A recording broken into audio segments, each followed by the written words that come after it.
Ny sondrobidy ary manodidina ny 10 ariary isanisan'ny fisidin'ny sigara nanomboka ny faran'ny herinandro lasa teo. Raha ny fanazavan'ireo mpivarotra moa dia tsy fantatra mazava ny antony izay fisondrotan'ny vidin'ny sigara eny amin'ny tsena izay. Maro tamin'ireo mpivarotra sigara no nampiakatra ny vidin'ny sigara nanomboka ny faran'ny herinandro teo. Nisy ihany koa anefa nitazona ny vidiny ho an'ireo izay mbola nanana ny tahiry tamin'ny vidiny teo aloha.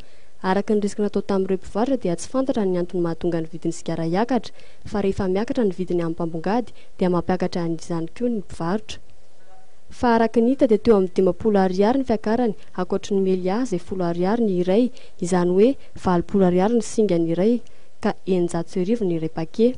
200 ariary kosa ny singa ny iray tamin'ny godoloka raha 10 ariary teo aloha, izany hoe 400 ariary ny paquet. Ny Boston kosa dia tafakaratra amin'ny 5 ariary ny iray paquet, izany hoe 200 ariary ny singany.